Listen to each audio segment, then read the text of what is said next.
all, this is Nina and I'm welcoming you to the 59th episode of the Audible Weed Walk. We just had Mahalaya on the 6th of October. I thought of finding what kind of wild uncultivated food one eats in those times. There are few plants that are kind of popped up as iconic for the season. Not all of them are wild uncultivated though. It's a difficult thing to do because we have entered a period where for most part of India, the southwestern monsoon has just finished. Actually, it's still lingering. And in Tamil Nadu, we are going to experience, starting this month, the reverse monsoon, which is the northeastern monsoon. Monsoon months are prescribed as not the months one should eat the wild uncultivated greens. But there are some greens which you can still eat. And I have covered them in my previous podcasts. If you go to the YouTube channel and look at the pictures, anything to do with the cloud and rain in the picture, they kind of cover this topic. The things that you should eat and should not eat at this season. As a thumb rule, anything that climbs you can eat. Like, for example, the ivy gourd, which is, climbing. Actually, almost all kinds of gourds, this is the season for it. Be it bitter gourd, pointed gourd, pumpkin, and what is that? The white pushnikai. Very good to eat at this time, and this is the kind of food you should eat. Of the tubers, actually two traditional tuber can be eaten. One is, of course, sweet potatoes that can be, collected, harvested and kept.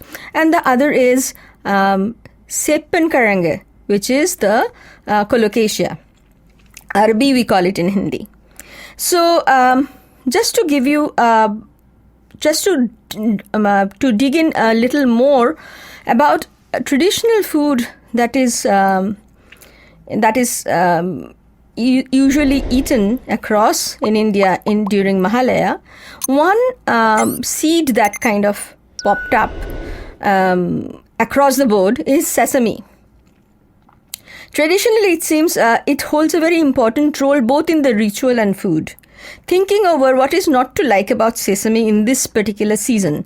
You see just the rains have stopped in some places rain are starting. So your health-wise, there are issues, cough, cold, weakness of the body, maybe ache in the body. These are all for which the food should be the ones which addresses this. Sesame, just the seed, is a good source of fiber. It actually may have properties to lower cholesterol and triglycerides. It's a good plant nutrition source, plant protein source, and it's supposed to control high blood pressure, support healthy bones, reduce inflammation, which is again a very important aspect for post-monsoon and pre-monsoon time, change of season. It's a good source of vitamin B and also help in forming blood cells. But why are we talking about sesame? For that, we need to talk a bit about Mahalaya itself. Let's talk about Mahalaya. Mahalaya is celebrated on the cusp of Amavasya, that is at the end of the no moon and the beginning of the new moon. Much of the calendars in India are lunar aligned. The calendars themselves vary across the states and region a bit, but they're all lunar in their alignment and in that way pretty close to each other coming to think of it. Mahalaya is also called Mahalaya Amavasya. In Sanskrit, Amavasya, Ama means together and Vasya means to dwell or to cohabit. In another connotation of the term, it actually signifies no moon. In all Indian cultures and belief, irrespective of the region, Amavasya is considered a time of great power. In Tamil tradition, Amavasi, which is commonly used in the religious sphere, it's called Puthupi Rai. And in this time, usually there is a fasting that is observed and both sun and the moon god are together invoked. The dark night of this period in the September-October is known as Pitru Paksha or Mahalaya, in which especially sacred, this period is especially sacred for offering for the departed ancestors. So across India, this is the time in which the ancestors are remembered, and the way the ancestors are remembered is they are also offered til, which is the sesame, across in different parts of India. Of course, the way it is offered is different, but it is offered and ancestors are remembered. Apparently, due to the grace of Yama, which is the god of death, any offering made to the departed in this period actually benefits not just your ancestors but any departed soul. So it's actually good for the souls and atmas who are around, and they actually return to for the rest of the year. They would return in the time of the Diwali. So during this time between Mahalaya and Diwali, they are around, and so Mahalaya is the day in my part of the country, which Eastern India. It's also signifies something else. It's almost a religious, even though it stems from a religious celebration. The celebration is so big that it's a community celebration itself. Mahalaya is the day which starts off this whole affair. It is the day when the goddess Durga is believed to have descended on earth. So according to the tradition in Bengal, people wake up early in the morning and listen to Devi Mahatma, which is a Chandi part scriptures, which is actually one of the longest running All India radio program. I think it was recorded sometime around 1957, and each year the same program is played, and you really don't have quite a Mahalaya celebration unless you have listened, woken up at some 4 o'clock or something and listened to that. And in my own memory, Mahalaya used to be that we were woken up pretty early, even earlier than 4 o'clock, and we used to drive to Dakshineshwar. And so all along the way, the transistor would be playing this Chandi part, and by the time we reach the shrine, the Chandi part will finish, the sun would be up, and it's time to take a dip in the Ganga. And this is where we could see that people who would pray towards, offer to the ancestors, this is the time they do in different places. In Ganga is one, Rameshwaram is one, where a lot of people go to pay homage to their ancestors.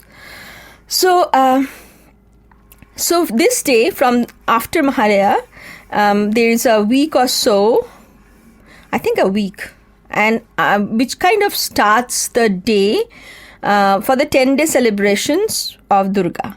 Actually, Durga Puja itself starts from the 6th day. So Mahalaya beginning starts the day 1, and then the day 6th will be the major festivities that start. But each of these days leading to Navaratri, which has a significance all across India actually, has a meaning. For example, the day 1 is to control anger. Day 2 is to stop judging people. Day 3 is to leave all grudges. Day 4 is to tell yourself that you have forgiven, that you can forgive everyone. Day 5, it's time to say that I will accept everyone as they are. Day 6, which is Shashti, is that love everyone unconditionally. Day 7, Shaptami, is that to the day one says that I will abstain from jealousy and guilt. It's interesting, both jealousy and guilt. Ashtami, the 8th day, will be to leave all fears. Navami, which is kind of the Navaratri, is to offer gratitude for all things I have and all things I will get. And Vijayadashami, there is the day to celebrate abundance in the universe that is for all, and to say that I will do my best to share. And of course, there is this other aspect of Vijayadashami in which there's a Ravan, Ravana is, there is this festivity in which Rama actually goes and kills Ravan. So Durga, who is the goddess of inner strength or Shakti. So this is kind of invoking the inner strength. It's the time to invoke the inner strength each of this day within us. But of course, this kind of gets clouded with all the fun and festivities that is there around. But still, this period, if I get back to the wild uncultivated plants around, some things that actually stands out in Mahalaya.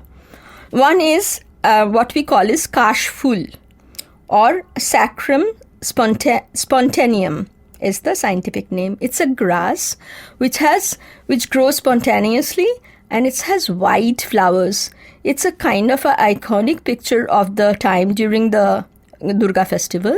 Have to have blue sky, white cloud, because it's still kind of at the end of the rain, and it to have fields of this grass with white flowers.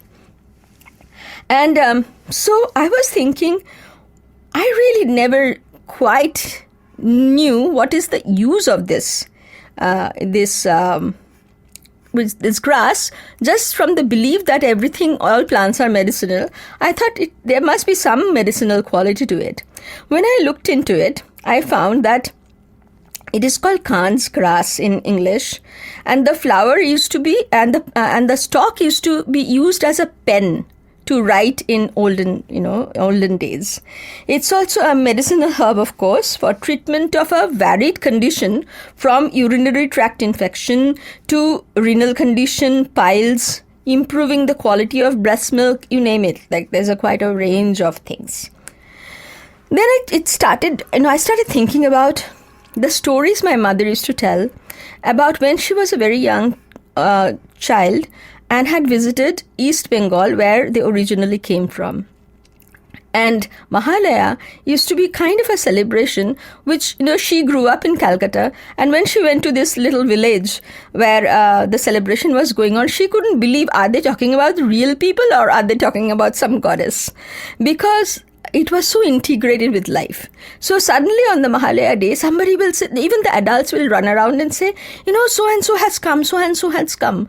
And people will be wondering, and as if they are looking for who has come, a relative has come. And these are all river-based and canal-based, area. So most houses would have a little place to park their boats. So if somebody comes, they usually would have come by boat, and you will go to see in the ghat where, who has come. So they would actually, my mother remembers that she ran to see that who actually has come. And they said, oh, Durga has come. So actually they keep a boat with a little cover and a little light in that, as if Durga is waiting, but you have to invite her the next day in. So really she has, arrived. So in reality, actually, the images of Durga on the Mahalaya day, they are the whole, the image, the idol can be painted and decorated, but the face is not made complete until the Mahalaya day. On the Mahalaya day, the eyes are drawn.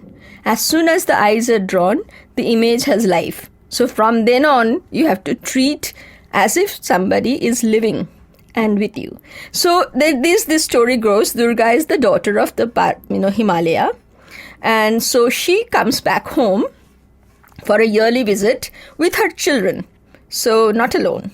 So there's a big celebration. The daughter has come home, and she's really treated as daughter. So that there is that celebration that goes on along with, and therefore perhaps all this real meaning of what you should, the self-cleansing part, it probably takes a backseat. But in one of the stories that my mother told, one thing that remained to me about the wild weedy green is Typha. Typha is called in Bengali hogla, and it's called cattail in English. So this particular plant, Typha, I think Typha elephantines or something. I forget the scientific name for this. So the Typha, which grows in the Bangladesh and West Bengal area, but it actually grows literally in all northern hemisphere continents. You find them in the North America, you find them in Africa, you find them in Asia. And so Typha grows in absolutely flooded area also. So it is actually a great for soil, restricting soil erosion. Though if it grows in polluted water, it imbibes the pollutant in the roots. The roots, which is actually edible, you should not be eating unless it is growing in clean water. But Bangladesh and West Bengal area has a problem of arsenic contamination in water, high degree of arsenic. So Typha has been actually proven to be effective in removing some amount of arsenic from water. So it is actually a great purification process that it does. So because it grows in the water, it also provides habitat for fingerlings, or the little fish spawn, and so it actually helping the fisheries also in some ways. And the reeds of Typha, of this plant cattail, it's very tough. It doesn't, it's like, you talk about the duck feather doesn't get wet ever because they grow in the water. So it is like that. It doesn't soak in wetness. And therefore, the leaves, when they are young, are great for fodder. When they dry, when they are damaged and dry, they are used as a great fuel. They are good for burning. But the dry, which is complete leaf, they are excellent for thatching. They are very good for thatching because it doesn't soak in any water.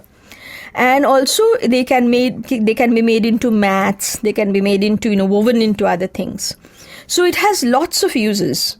And the other thing it does is the pollen. The pollen of the plant, when the flower hasn't quite come out of the bud, as raw and as cooked, it can be eaten. But once the flower is, has come out, they are dioecious, they are male and the female flower. So after the flowers have flowered, and this happens during the rainy season. So towards the end of the rainy season, the flowers have already flowered, and you can collect. It produces copious amount of pollen, and these pollens are edible.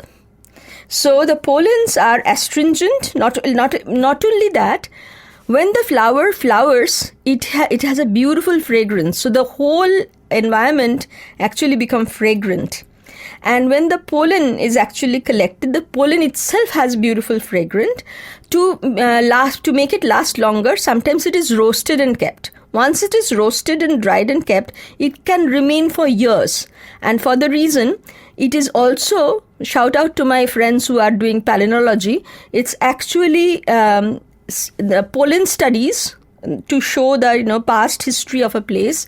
Typha is one of the pollens that people study to see what was the environment was like. So the pollen, which if it falls on the soil, it retains its it retains its state. So once it's dried and kept, it can be kept for years. But in the drying process, it is also very fragrant. So this pollen is used for making a variety of sweets. Kind of a cake, pancake kind of thing, laddu, So all kinds of things are made from this pollen. And imagine, these pollens are also, they're slightly astringent, which means it helps in digestion. It has a healing property. It's diuretic. It stops bleeding, abdominal pain, then bleeding associated with postpartum and periods. So it is a wholesome wellness food. And at the same time, the plant offers so many other things. This plant grows in India, but it is not as widely utilized as it is in other places. And there are, countries like Ghana, Bangladesh, and even in parts of North America, it is much more used than we do. So perhaps it is something, Mahalaya is a time to remember that this is the time to actually look at our uncultivated greens and to see not just greens. In this case, it is not so, not in terms of the greens like you would imagine, but definitely a wild uncultivated plant that can be utilized in many ways. And cherished, not just utilized, cherished. So with that thought, I'll see you next time. Stay well and stay safe.